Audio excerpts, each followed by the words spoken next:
Sun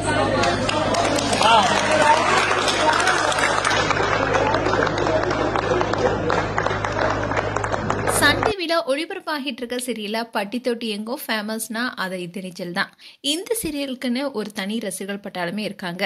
இந்த சீரியலை 2022 ஆரம்பிச்சாங்க. இந்த சீரியல்ல மாரிமுத்து இருந்ததுல இருந்தே சீரியல் ட்ராக் எங்கெங்கோ போயிட்டு இருக்கு. டிஆர்பியிலும் பின்தங்கி இருக்கு. மேலும் சீரியல்ல தர்ஷினிக்கு திருமணம் செய்து வைக்கணும்னு குணசேகரன் மகளே கடத்தினாரு. எப்படியோ போராடி தர்ஷினியும் மீட்னாங்க. அதுக்கப்புறமா தர்ஷினி தன்னுடைய கணவன் நோக்கி பயணிக்க தொடங்கிட்டாங்க.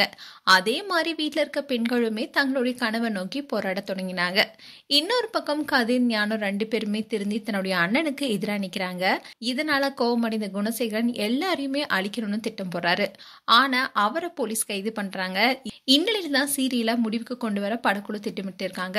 அதனால வருகிற ஜூலை 8ஆம் தேதியோட சீரியல் முடிவடைய இருப்பதா தகவல் வெளியாக இருக்கு. இதனால சீரியல் நடித்த பிரபலங்கள் பலரும் தங்களுடைய கடைசி நாள் ஷூட்டிங் உடைய போட்டோஸையும் சோசியல் மீடியால ஷேர் பண்ணிட்டு வராங்க. இந்நிலையில பிரியதர்ஷினிக்கும் ஹரிப்பிரியாவுக்கும் பர்த்டே செலிப்ரேட் பண்ணிருக்காங்க. சோ ஷூட்டிங் ஸ்பாட்ல கேக் வெட்டி கொண்டாடி இருக்காங்க. இதை பார்த்த ரசிகர்கள் லாஸ்ட் டே ஷூட்டோடைய கொண்டாட்டமான சொல்லிட்டு வராங்க. ஆனா எதிர்நீச்சல் நடிக்கிற நந்தினி அண்ட் ரேணுகாவுடைய பிறநாள் கொண்டாட்டம் தான் இது.